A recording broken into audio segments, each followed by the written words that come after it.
Kami mapakali kasi ano na yun, bilis ng tubig pagpasok dito sa bahay namin pagkagising namin ng umaga eh. Siguro mga 6:30 ganyan. Pumasok na dito sa loob ng bahay. Tapos wala na, iniwanan na namin mga ibang gamit kasi kami na lang lumikas. Hanggang saan kuya yung... Hanggang doon sa bintana ng second floor na doon. Hindi, nung start, anong mga oras na tumaas yun? Mga 8 or 9. 8 or 9? Umaga. Umaga. Tapos hanggang saan na siya nun? Hanggang dyan na yung baha nun. So, ano ka na? Ganun ka na. Tama? Ganun na. Hala.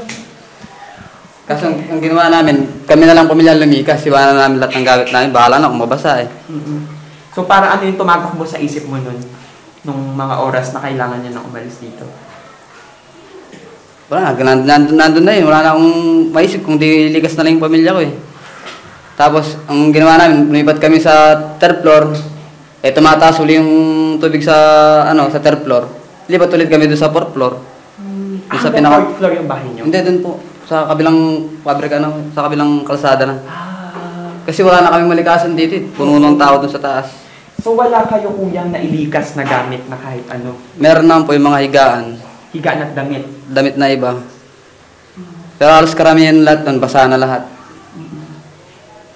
Yung mga gadget na sinasaksak yan, nilikas din namin. Bilis po ng pagtaas ng tubig. Wala po kami nasalba kahit isa. Pati po yung hanap buhay namin na baharin. Ano yung hanap buhay mo ate? Sari-sari store po. Inuna po namin yung mga bata. Tapos pangpalit lang po ng damit yung maghapon po kami basa kagabi hanggang gabi po kami mula umaga. Tapos wala rin po kaming makain. Iyan po, lahat po ng gamit namin, yung lahat nung napundar, wala na po. Ate, pwede mo ba kami ibalik kung ano yung karanasan na nangyari sa iyo kahapon? Po kami. Ang bilis po ng tubig.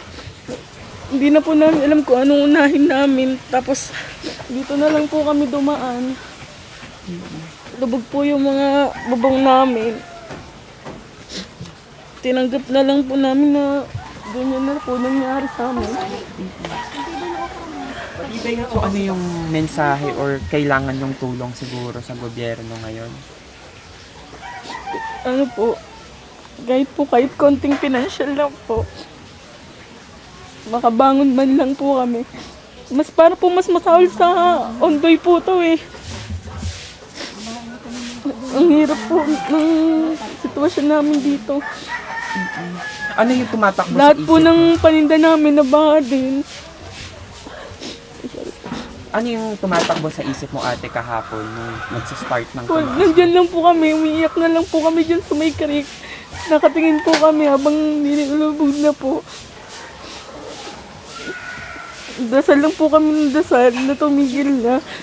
Pero po wala pa din eh. Hanggang tapos nawalan pa po kami ng tinanggal po yung kuryente para hindi po ma-kuryente po kami. Yung mga nakalusong po. Tsaka yung mga hayop namin. Yung mga mahal namin mga hayop na wala din. Ano yung mga hayop ang aso niyo? Mga pusa po sa amin. Hindi nyo din nailikas na, no? Di na po. Inuna po yung mga bata.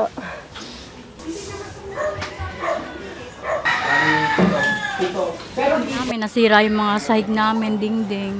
Tapos yung mga apo ko nilikas ko na lang po dun sa eskwelahan. Hindi pa po sila makauwi dahil masisira yung sahig namin. Nabubutas na, baka malaglag sila. Ayun po ang gusto namin hingiin, yung pansahig sa yung pandingding. Para po pag uwi ng apo ko, maayos yung sahig namin, hindi sila malalaglag.